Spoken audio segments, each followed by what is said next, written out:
नमस्कार दोस्तों, जेबी study point के यूट्यूब चैनल में आपका बहुत बहुत हार्दिक स्वागत और अभिनंदन करता हूं। तो दोस्तों, एनटीए यूजीसी नेट हिस्ट्री का ये प्रैक्टिस सेट 236 है। हमारा उद्देश्य है अब की बार नेट जेआरएफ पार। तो हमारा स्लोगन है जेबी साथ में और नेट जेआरएफ आपके हाथ में। तो फ्रेंड्स, हमारी जो तैयारी है वो कुछ अलग किस्म की है। तो दोस्तों, अगर आपके 60% हमारे इस प्रैक्टिस सेट में सही होते हैं तो आपका नेट जेआरएफ कोई नहीं रोक रहा है, क्योंकि हमारे सवाल बिल्कुल सिलेक्टेड लेवल के हैं। एक स्टैंडर्ड है उसके लेवल का, इन सवालों का स्टैंडर्ड है, ठीक है। तो 15 दिन की लगातार क्लास हमारी शुरू होगी। तो शुरू करते हैं। तो क्लास शुरू होने से पहले अगर आपने अभी तक हमारा चैनल सब्सक्राइब नहीं किया तो प्लीज़ सब्सक्राइब कर लीजिएगा। उसके पास में जो बेल आइकन है उसको प्रेस कर लीजिएगा, जिससे कि आने वाली नई वीडियो का नोटिफिकेशन पहले मिल सके। वीडियो को लाइक और शेयर जरूर कीजिएगा। ये जो प्रैक्टिस सेट चलाए जा रहे हैं ये आपकी तैयारी का आकलन करने के लिए चलाए जा रहे हैं, ठीक है, याद रखिएगा। तो अगर किसी को हमारा जेबी स्टडी पॉइंट के डेमो क्लास करनी हो या फ्री क्लास करनी हो तो इस ऐप को डाउनलोड कीजिएगा, ठीक है। और नोट्स भी इस पर फ्री मिलते हैं और टेलीग्राम का भी लिंक है। और टेलीग्राम को आप सर्च करिएगा जेबी स्टडी पॉइंट, ठीक है। तो हमारे 3 रेगुलर कोर्स चल रहे हैं। पहला है 6 महीने का 3000 रुपये का है, 1 साल का 4000 रुपये का है और लाइफ टाइम का 5000 रुपये का कोर्स है। और इसमें आपको सफलता गारंटी मिलती है। जब तक आपको पास नहीं कराया जाता तब तक हम छोड़ने वाले नहीं हैं, ठीक है। यानी कि एक बार जॉइन हो जाइए तो आपका नेट जेआरएफ 100% होगा। तो शुरू करते हैं। अगर तो किसी को कोर्स ज्वाइन करना, हमारा नंबर है 8218345167 पर संपर्क कर सकते हैं। तो शुरू करते हैं बिना किसी देरी के। पहला सवाल आपके सामने है, एक बार, ठीक है। क्वेश्चन नंबर 1 आपके सामने है और एक बार चेक कर लूँ क्या सही वीडियो आ रही है। हाँ, ठीक है, क्लास ठीक आ रही है।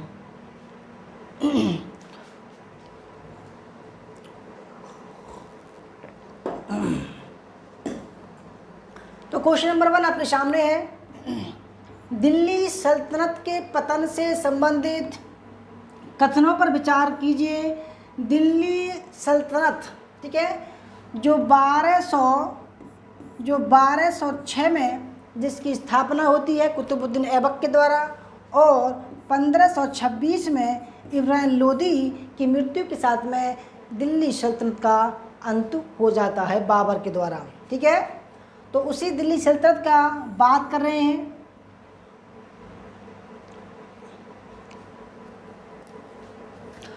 तो आपको बताना है कौन सा कथन असत्य है।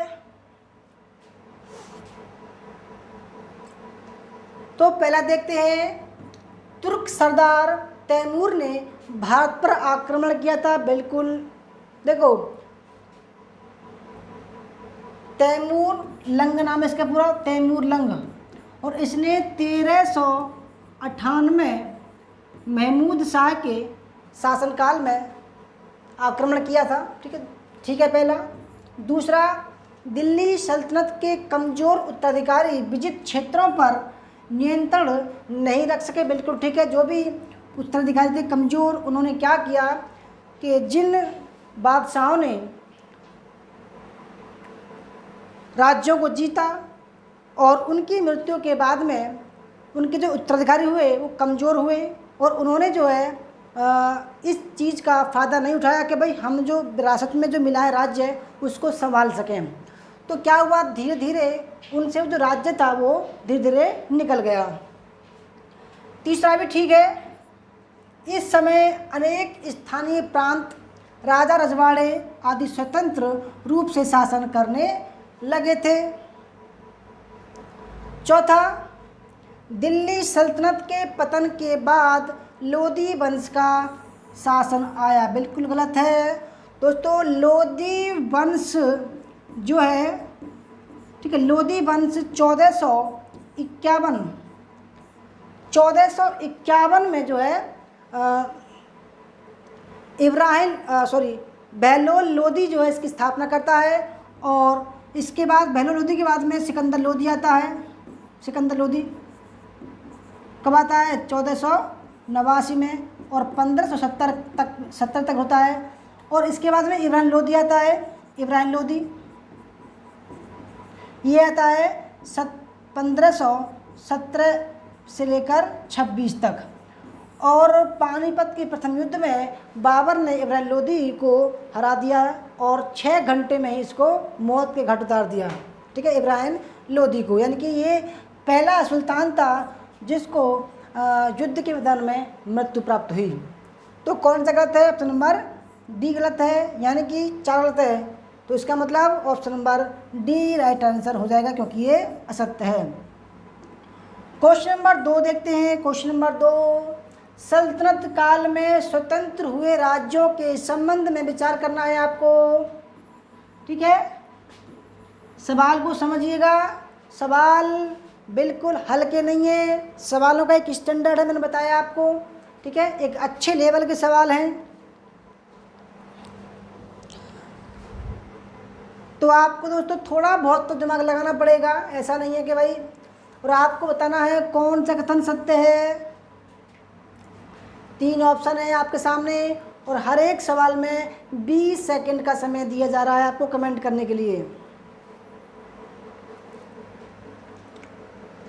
20 सेकंड में कमेंट करना है आपको। ठीक है,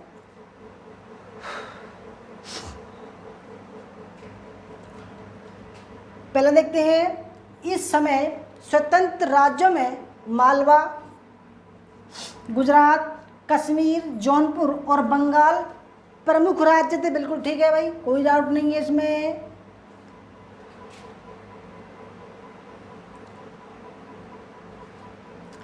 दूसरा, जौनपुर इस समय हिंदी साहित्य और शिक्षा का प्रमुख केंद्र था। इसको बोलते हैं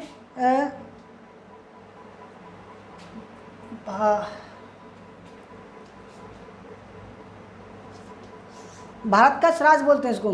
ठीक है, तीसरा, ये भी ठीक है। तीसरा, मेवाड़ शासक राणा कुंभा एक अच्छा कवि और संगीतकार था। बिल्कुल ठीक है ये भी भाई, ये भी इसका भी, क्योंकि कुंभा जो है एक फेमस राजा था और वो एक अच्छा कवि भी था और संगीतकार भी था। ठीक है, ये जो लाइन है ये कई बार एग्जाम में आ चुकी है, मोस्ट इम्पोर्टेंट लाइन है ये वाली। इसको जौनपुर को उत्तर भारत का स्वराज बोलते हैं। उत्तर भारत का स्वराज। ठीक है, तो कौन सा ठीक हो जाएगा? ऑप्शन नंबर डी इसका राइट आंसर हो जाएगा। क्वेश्चन नंबर 3 दोस्तों, सवाल अगर आपको अच्छे लग रहे हैं तो ज़रूर लाइक कीजिएगा और अपने दोस्तों को ज़रूर शेयर कीजिएगा। भैया आप जो है शेयर करके कुछ तो फर्ज निभाओ। सवाल है, सल्तनत काल के समय दक्षिण और सुदूर दक्षिण के 2 प्रमुख राज्यों बहमनी और विजयनगर से संबंधित कथनों पर विचार कीजिए। देखो, ये जो राज्य थे बहमनी और विजयनगर, बहमनी 1347 में इसका, ठीक है, और विजयनगर का 1336 में उदय होता है। और उस समय किसका शासन था? मोहम्मद बिन तुगलक का शासनकाल था उस समय। आपको बताना है कौन सा कथन सही है। बहमनी हसन गंगू, ठीक है, हसन गंगू ने या बहमन शाह ने इसकी स्थापना की थी 1347 में। और विजयनगर का, ठीक है, हरिहर और बुक्का 2 भाई थे और हम्पी तुंगभद्रा नदी के पास में इसकी स्थापना हम्पी के खंडरों पर की थी। इसकी राजधानी हम्पी थी। ठीक है, तो पहले देखते हैं, बहमनी और विजयनगर सल्तनत से स्वतंत्र दो प्रमुख राज्य थे। ठीक है, कोई भी डाउट नहीं है दोस्तों, यानी कि पहला ठीक है, क्योंकि ये जो राजा थे इनकी जिसने बहमनी और विजयनगर राज्य की स्थापना करी, ये कौन थे? ये सल्तनत काल के एक अधिकारी थे। ठीक है, जो सल्तनत काल जो था मोहम्मद बिन तुगलक के काल से नाराज़ होकर इन्होंने क्योंकि इन्होंने विद्रोह कर दिया था, तो विद्रोह करने के बाद में ये दक्षिण भारत आए और इन्होंने हसन गंगू ने बहमनी की स्थापना की और हरिहर बुक्का ने 1336 में विजयनगर राज्य की स्थापना की थी। क्योंकि हरिहर बुक्का पहले हिंदू थे, फिर इन्होंने इस्लाम ग्रहण कर दिया और विद्यारण्य संत थे, इनके प्रभाव में आकर इन्होंने पुनः दोबारा हिंदू धर्म अपना लिया। दूसरा देखते हैं, बहमनी राज्य के संस्थापक हरिहर बुक्का नामक दो भाई थे। बिल्कुल गलत है, क्योंकि कौन था हरिहर का? ये हसन गंगू। कौन था? हसन गंगू था, ना कि हरिहर बुक्का। दूसरा गलत है। तीसरा, कृष्णा नदी तक का संपूर्ण उत्तरी भारत बहमनी राज्य के अंतर्गत था। बिल्कुल ठीक है, कृष्णा नदी तक का जो क्षेत्र था, ठीक है, क्योंकि विजयनगर और बहमनी के बीच में जो कृष्णा और तुंगभद्रा का जो दोआब था, बीच का जो क्षेत्र था, उसको जो बोला गया है दोआब। ठीक है, तो कृष्णा जो नदी थी, कृष्णा नदी, उसके ऊपर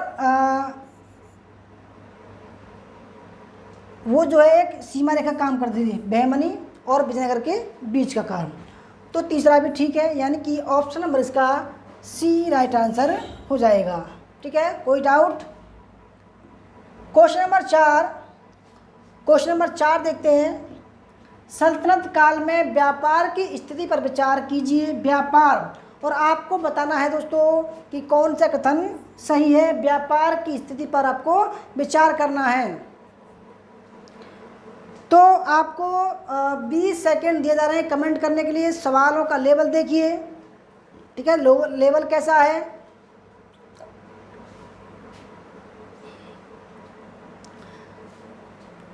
भाई अगर जब तक आप हमारे कोर्स को ज्वाइन नहीं करोगे, ऐसे सवाल जो है आपको थोड़े सी दिक्कत ज़रूर देंगे। ठीक है, जो हमारे बैच में है, देखो हमारे जो बैच में है वो 100 में से भी 99 सही करने वाले स्टूडेंट। आप देखिए कहाँ तक हमारी तैयारी चल रही है, कैसी हमारी तैयारी करा चुके हैं हम। ठीक है, और अब आप बताना कि भाई आपकी तैयारी कैसी चल रही है, क्योंकि हमारे जो बैच के स्टूडेंट हैं उनको ऐसी तैयारी करा चुका हूँ दोस्तों। जैसे अभी तो आपके साथ में आपके सामने ऐसी क्लास है, और ऐसे 100 सवालों की जो क्लास होगी वो इसी क्लास के तुरंत बाद हमारे ऐप में होती है।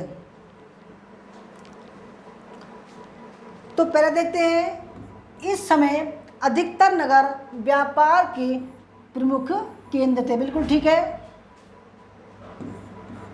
दूसरा, इस समय बंजारे व्यापारिक वस्तुओं को एक स्थान से दूसरे स्थान पहुंचाते थे। क्योंकि देखो ये सवाल कई बार एग्जाम में आ चुका है कि बंजारे का कार्य क्या था। तो बंजारे जो थे वो एक स्थान से दूसरे स्थान को सामान ले जाने का कार्य करते थे। ठीक है, सामान कुछ भी साधन था इनके पास में, घोड़े, बग्गी, कुछ भी था XYZ। तो बंजारों का कार्य क्या था कि एक स्थान से सामान को लेते थे और दूसरे नगर तक सामान को अपनी सुरक्षा में पहुंचाते थे। दूसरा ठीक है। तीसरा, इब्न बतूता ठीक है ने अपने वर्णन में दिल्ली को इस समय का सबसे सुंदर नगर बताया। बिल्कुल ठीक है भाई। जब ये कहता है रहला में कि अब तक मैंने जो भी नगर देखा है वो दिल्ली उसमें सबसे सुंदर है। ठीक है, तीसरा ठीक है। चौथा, व्यापार हेतु देखो इब्न बतूता 1333 में भारत आता है और उसके बाद मोहम्मद बिन तुगलक ने 7 वर्ष के लिए इसको काजी का पद दे दिया और 1342 में इसको चीन को भेजा गया दूत बनाकर। ठीक है, 1342 में। चौथा, व्यापार हेतु चांदी के टंका का बहुत अधिक प्रयोग किया गया था। बिल्कुल ठीक है, क्योंकि देखो जब 1327 में, ठीक है, चांदी की कमी हो गई, तो चांदी की जब कमी हो गई तो मोहम्मद बिन तुगलक ने क्या किया, सांकेतिक मुद्रा जो तांबे की मुद्रा थी उसका चलन किया। ठीक है, तो देखो उसको चलन इसलिए करना पड़ा क्योंकि चांदी जो थी वो कम हो गई थी। ठीक है, तो चौथा भी ठीक है, यानी कि ऑप्शन नंबर इसका डी राइट आंसर हो जाएगा। पांचवा सवाल, क्वेश्चन नंबर 5, मुगल बादशाह हुमायूं के संबंध में निम्न कथनों पर विचार कीजिए। आपको बताना है कौन सा कथन सही है।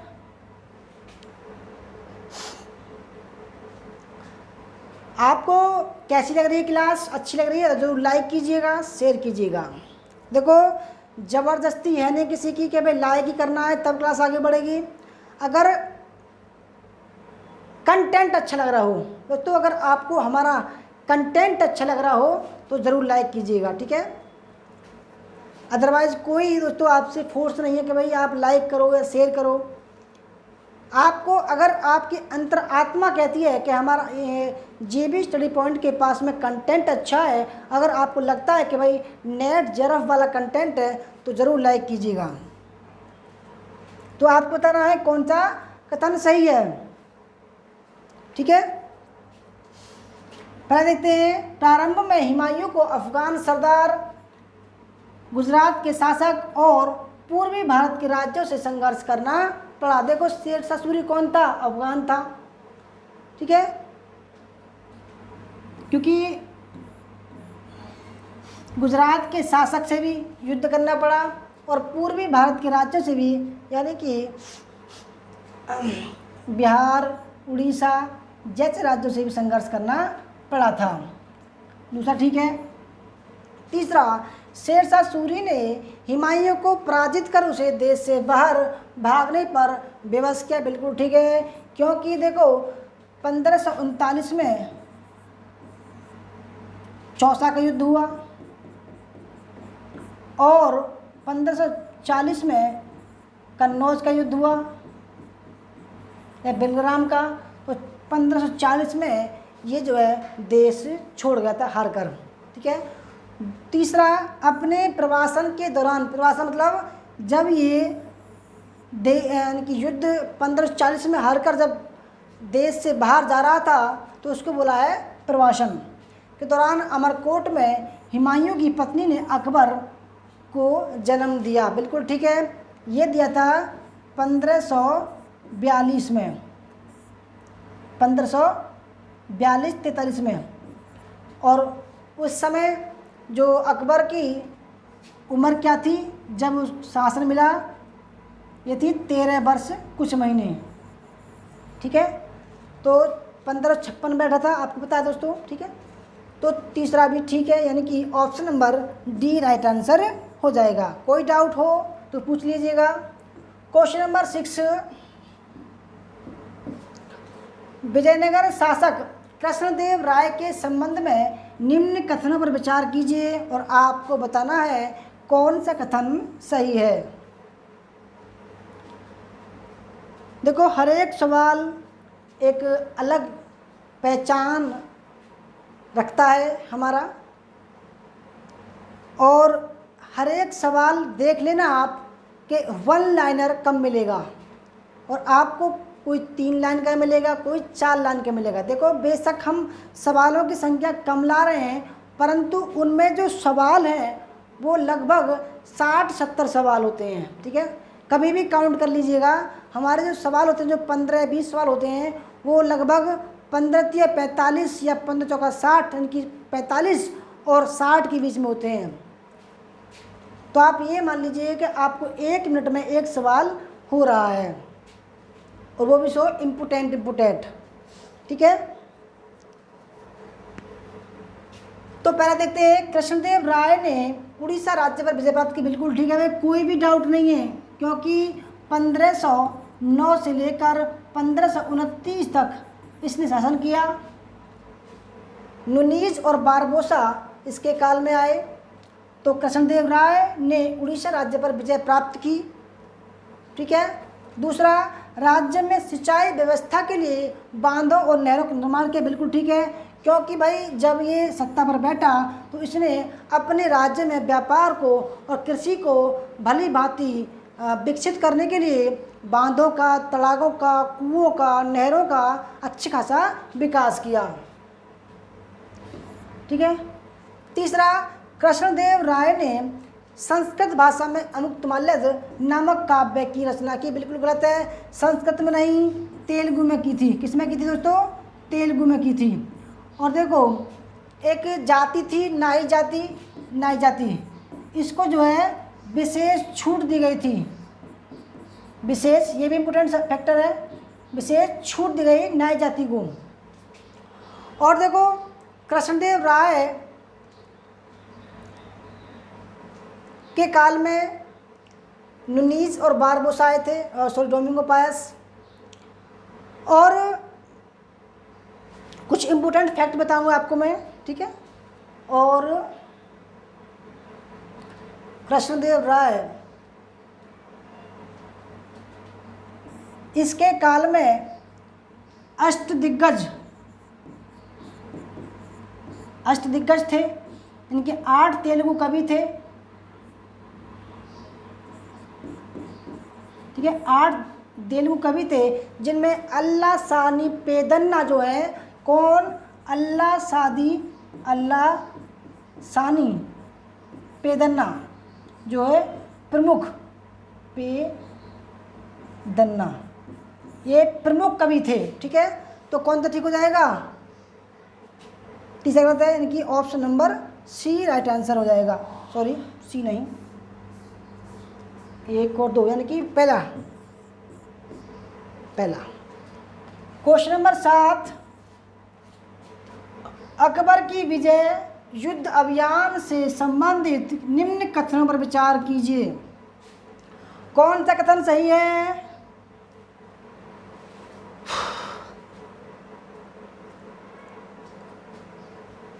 तो आपको बताना है कौन सा कथन सही है।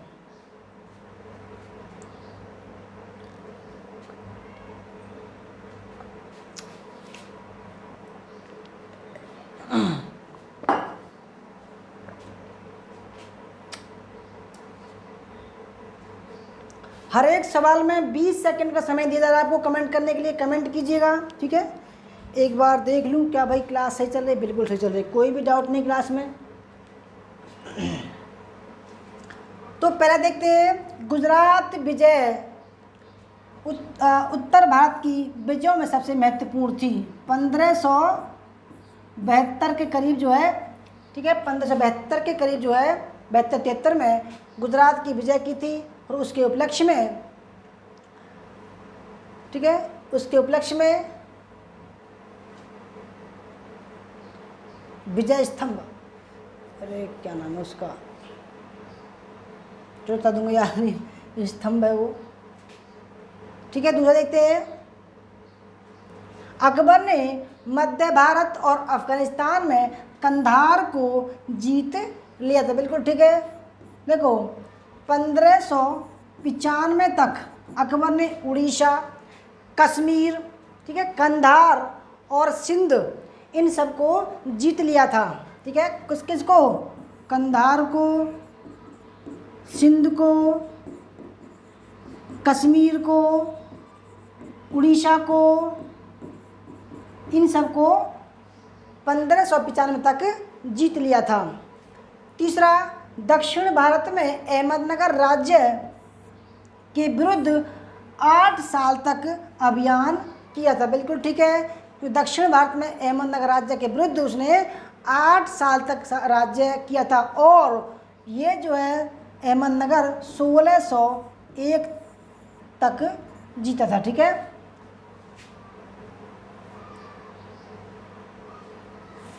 तो तीसरा भी ठीक है, यानी कि ऑप्शन नंबर इसका डी राइट आंसर है।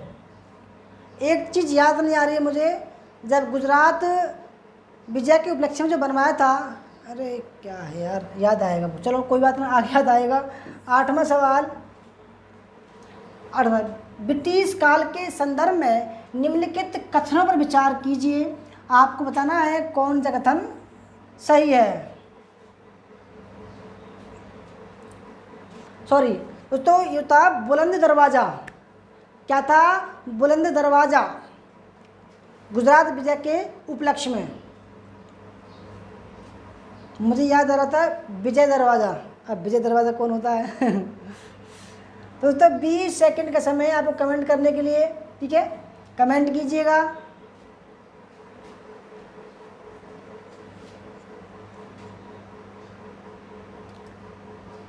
जल्दी जल्दी कमेंट कीजिएगा, आपके सामने आपके सामने 20 सेकंड है। पहला देखते हैं, हिंदुस्तान के नक्शे तैयार करने का कार्य रॉबर्ट क्लाइव ने किसे दिया? जेम्स रेनेल को दिया, क्योंकि जो जेम्स रेनेल था वो आर्किटेक्चर था, ठीक है, एक बहुत अच्छा, बहुत विद्वान जो है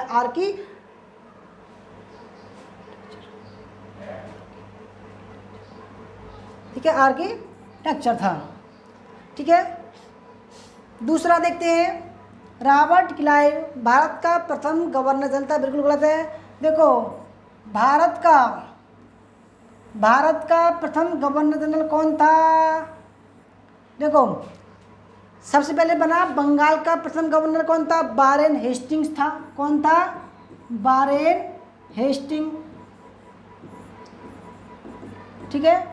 और फिर भारत का प्रथम गवर्नर जनरल कौन बना? विलियम बेंटिक बना। फिर भारत का प्रथम वायसराय कौन बना? लॉर्ड कैनिंग बना।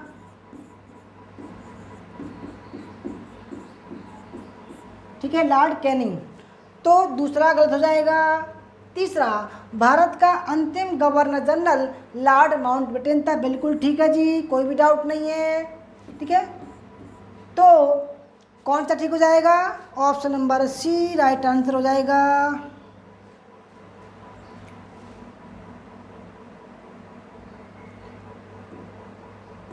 क्वेश्चन नंबर 9, 17वीं शताब्दी के प्रथमार्ध के संदर्भ में निम्नलिखित कथनों पर विचार कीजिए।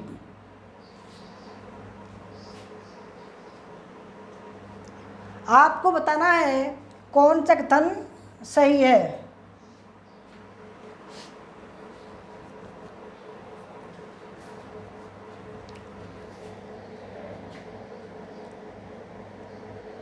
ईस्ट इंडिया कंपनी, ठीक है,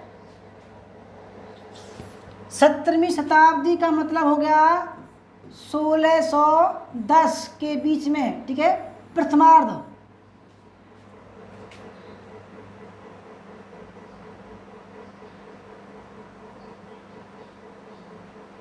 तो पहले देखते हैं, ईस्ट इंडिया कंपनी को पूरब से व्यापार करने का एकाधिकार मिला, बिल्कुल ठीक है। क्योंकि देखो, एकाधिकार का मतलब ये है कि इंग्लैंड का कोई भी व्यक्ति डायरेक्ट पूरब के देशों से व्यापार नहीं करेगा, सिर्फ ईस्ट इंडिया कंपनी को छोड़कर, ठीक है। एलिजाबेथ ने इसको आज्ञा पत्र दिया था 15 वर्षों के लिए पूरब के देशों के साथ, ठीक है। तो पहला ठीक है।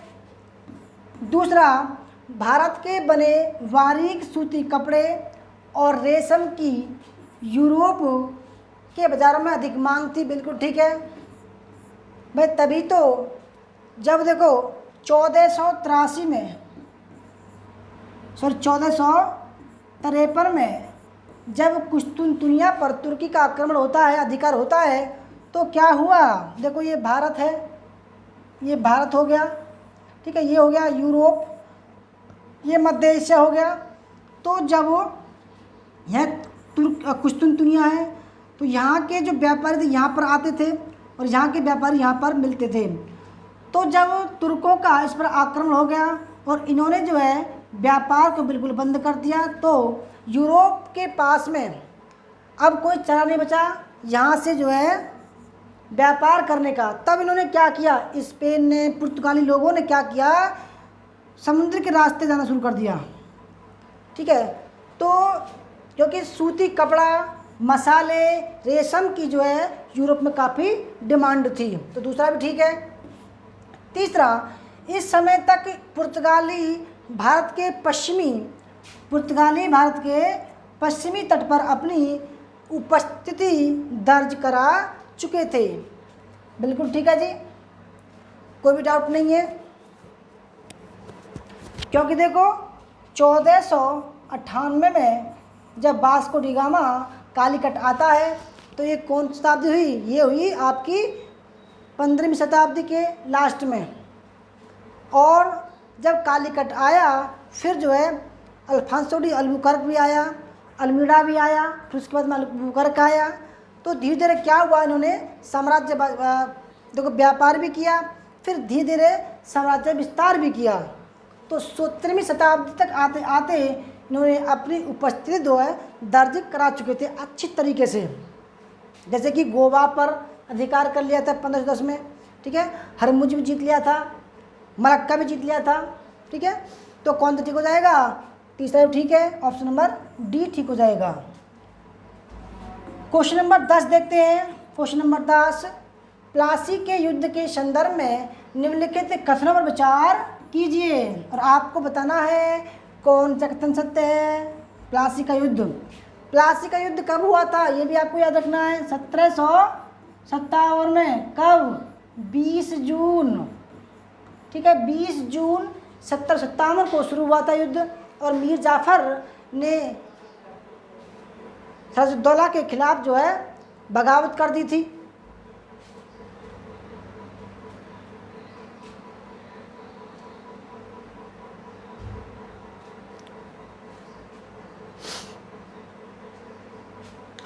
तो पहले देखते हैं, इस युद्ध में रॉबर्ट क्लाइव ने कंपनी की सेना का नेतृत्व किया। बिल्कुल ठीक है जी, कोई भी डाउट नहीं है। क्लाइव ने क्या किया था?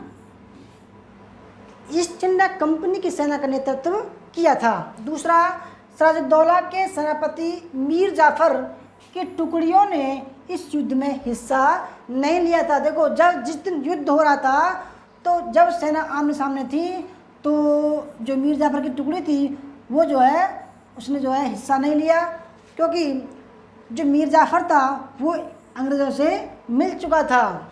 क्योंकि अंग्रेज़ों ने कहा था कि भाई इसके बाद में तुमको जो है बंगाल का नवाब बनाया जाएगा। जगत सेठ भी मिल चुका था, ठीक है। तो दूसरा भी ठीक है। तीसरा, इस युद्ध के बाद सिराजुद्दौला को मार दिया गया तथा मीर जाफ़र को नवाब बना दिया गया। बिल्कुल ठीक है। देखो सिराजुद्दौला को पालकी में, क्योंकि जब उसे पता पड़ा कि भाई मेरी हार निश्चित है तो ये पालकी में बैठकर भागा, और कहीं कहीं पर दिखाते हैं हाथी पर बैठकर भागा। तो पालकी ज़्यादा सही है, पालकी में बैठकर भागा, परंतु ज़्यादा दूर तक नहीं भाग पाया तो इसको जो है मीर जाफ़र के लड़के ने मार दिया।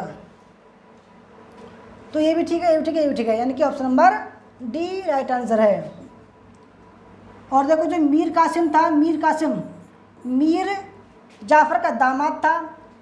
जब मीर जाफ़र ने थोड़ी बहुत कारस्तानी अंग्रेज़ों के खिलाफ करनी शुरू की तो मीर जाफ़र को उतारकर इसके दामाद मीर कासिम को जो है नवाब बना दिया गया।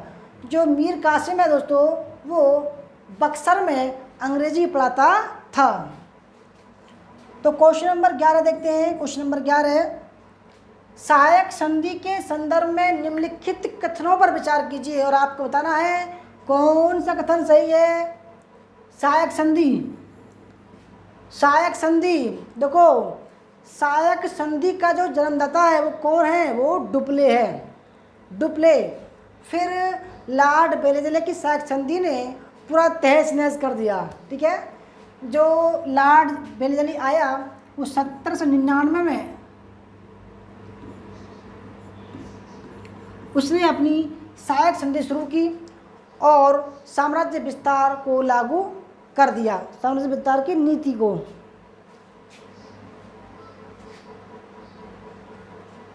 सबसे पहला राज्य कौन सा था? हैदराबाद था, ठीक है।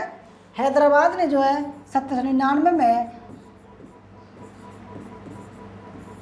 लॉर्ड वेलेस्ली की सहायक संधि को स्वीकार किया था। और देखो कहते हैं कि भाई सहायक संधि स्वीकार करने वाला पहला राज्य कौन था? अवध के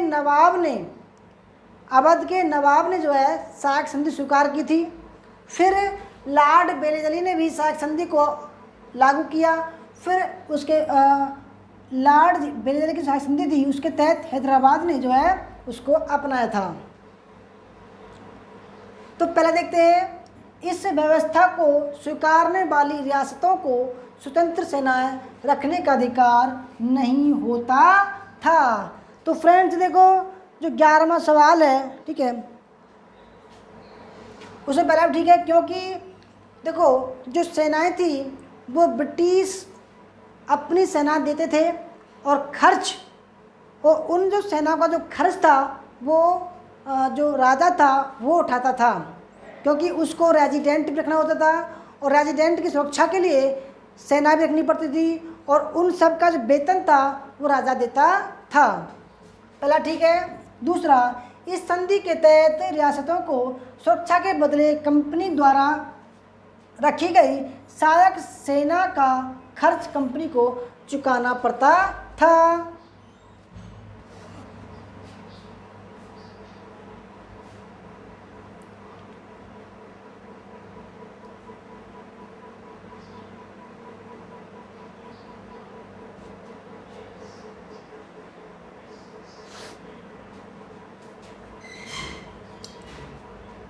बिल्कुल ठीक है दोस्तों, ये भी ठीक है।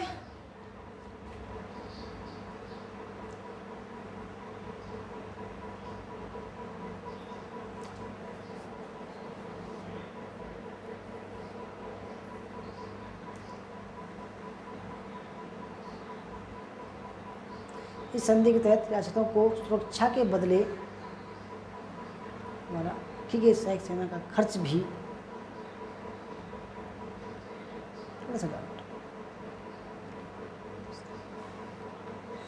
तीसरा देखते हैं, रियासतों द्वारा इस संधि की शर्तों में तय रकम न दे पाने पर जुर्माने के तौर पर उनका इलाका छीन लिया जाता था।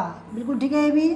तो कौन सा ठीक है? ऑप्शन नंबर इसका डी राइट आंसर है। ठीक है, ऑप्शन नंबर डी, तीनों ही ठीक है।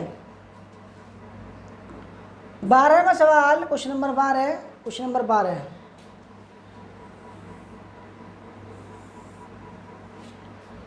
मैसूर रियासत के संदर्भ में निम्नलिखित कथनों पर विचार कीजिए। आपको बताना है कौन सा कथन सही है। आपको बताना है कौन सा कथन सही है। जल्दी जल्दी कमेंट कीजिए दोस्तों। अगर आपको हमारा कंटेंट अच्छा लग रहा हो 1-2% भी तो जरूर लाइक कीजिएगा, शेयर कीजिएगा।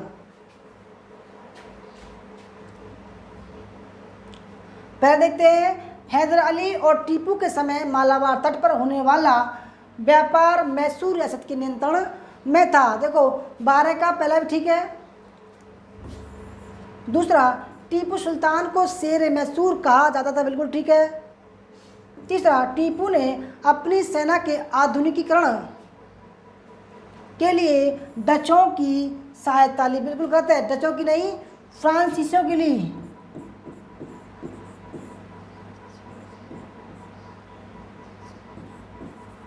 ठीक है, किसके लिए? फ्रांसीसियों के लिए। तीसरा गलत है, यानी कि ऑप्शन नंबर इसका 12 का ए राइट आंसर है, ऑप्शन नंबर फर्स्ट। ठीक है दोस्तों, कोई डाउट नहीं है। क्वेश्चन नंबर 13 देखते हैं, मराठों के संदर्भ में निम्नलिखित कथनों पर विचार कीजिए और आपको बताना है कौन सा कथन सही है। मराठों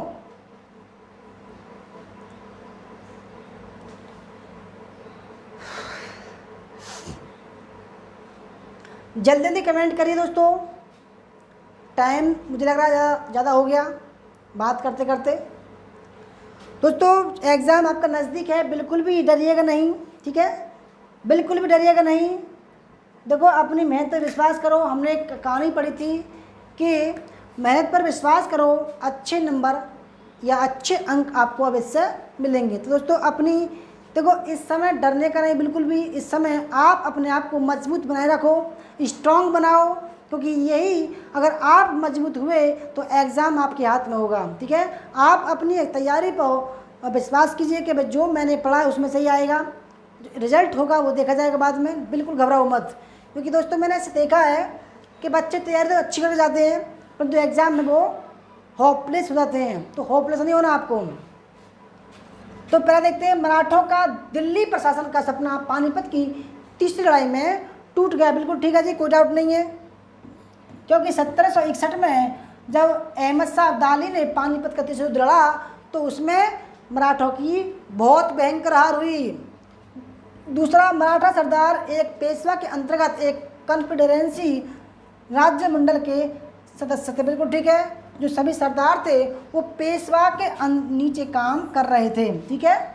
दूसरा, आंग्ल मराठा युद्ध सालबाई की संधि के साथ समाप्त हुआ। बिल्कुल गलत है। सालबाई की संधि दोस्तों पहले जो प्रथम मराठा युद्ध हुआ था उसमें हुई थी। ठीक है, ना कि पहले में, ये हुई थी पहले वाले में। गलत। तीसरे आंग्ल मराठा युद्ध के बाद पेशवा को कानपुर के पास बिठूर में पेंशन पर भेज दिया गया। बिल्कुल ठीक है। तो यानी कि ऑप्शन इसका डी राइट आंसर हो जाएगा। क्वेश्चन नंबर 14 देखते हैं। आंग्ल मैसूर युद्धों के संदर्भ में निम्नलिखित कथनों में से विचार कौन सा सही है आपको बताना है। ठीक है, जल्दी जल्दी कमेंट कीजिए दोस्तों, समय थोड़ा ज़्यादा हो रहा है। क्लास हमारी दूसरी भी आनी है 6 बजे।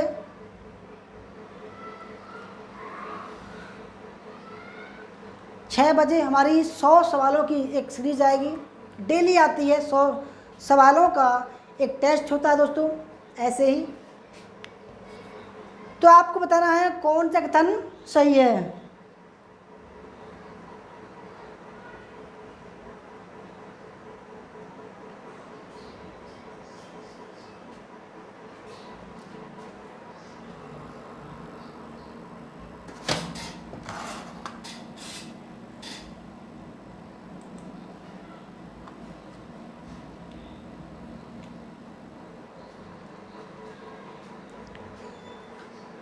तो फ्रेंड्स आपको बताना है कौन सा कथन सही है। तो पहले देखते हैं, मैसूर तथा अंग्रेजों के बीच 4 युद्ध हुए। ठीक है, कोई डाउट नहीं है, 4 युद्ध हुए। पहला कौन सा हुआ? पहला हुआ 1767 से 69। सेकंड हुआ आपका 1780 से 84। तीसरा हुआ आपका 1792-93।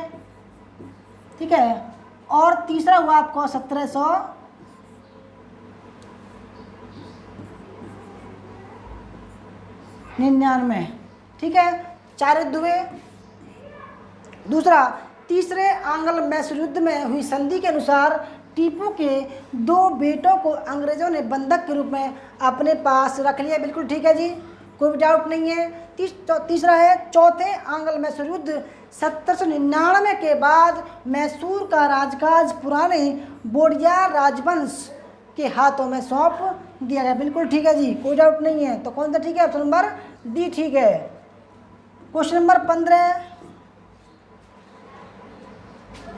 अंग्रेज गवर्नरों के संदर्भ में निम्नलिखित कथनों में से कौन सा सही है? आपको बताना है कौन सा कथन सही है।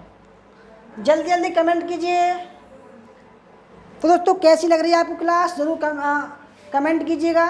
ठीक है, और कितने आपके सही हुए ज़रूर बताइएगा। अगर किसी को हमारा क्रैश कोर्स ज्वाइन करना है, अब भी समय है। मैं बार बार दोस्तों बोल रहा हूँ आपको कि अब भी समय है ऐसे ऐसे सवालों को करने का, अपनी तैयारी का आकलन करने का। देखो 1500 में कुछ नहीं जाता है। अगर 1500 में आपका एक एग्ज़ाम पास हो रहा है तो दुनिया 1500 रुपये आराम से दे देगी। ठीक है, तो ज़रूर दोस्तों, इतनी बड़ी रकम नहीं है, वो आपकी मर्जी है। तो पहले देखते हैं, रॉबर्ट क्लाइव को इंग्लैंड लौटने के बाद ब्रिटिश संसद में भ्रष्टाचार के आरोपों की सफाई देनी पड़ी। पहला ठीक है। ठीक है, दूसरा, वारेन हेस्टिंग्स जब इंग्लैंड लौटा तो उस पर ब्रिटिश संसद में महाभियोग का मुकदमा चला। बिल्कुल ठीक है। ठीक है, कोई डाउट नहीं इस पर भी। तीसरा, भारत में लॉर्ड हेस्टिंग्स के नेतृत्व में सर्वोच्चता की एक नई नीति की शुरुआत की गई। ये भी ठीक है, कोई भी डाउट नहीं है। तो यानी कि ऑप्शन नंबर कौन सा ठीक हो जाएगा? Option number D right answer हो जाएगा। तो दोस्तों ये थी हमारी क्लास, आपको कैसी लगी? अच्छी लगी तो लाइक करना, शेयर करना, कमेंट कर देना। क्रैश कोर्स हमारा चल रहा है दोस्तों, क्रैश कोर्स बिल्कुल मामूली मात्र है, 500 रुपये का एक क्रैश कोर्स और एक है 1000 रुपये का। इसमें paper one full course, practice set, video plus PDF, video mock test, P/Q, ठीक है।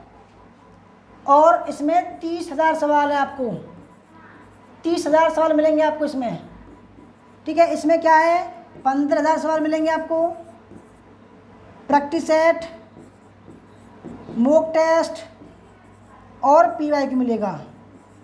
तो फ्रेंड्स इतना सब कुछ आपके लिए है। अगर आप हमसे बात करना चाहते हैं, हमारा नंबर 8218345167 संपर्क कर सकते हैं। धन्यवाद। क्लास करने के लिए कितने आपके सही हुए कमेंट करके जरूर बताइएगा। धन्यवाद। जय हिंद, जय भारत, वंदे मातरम।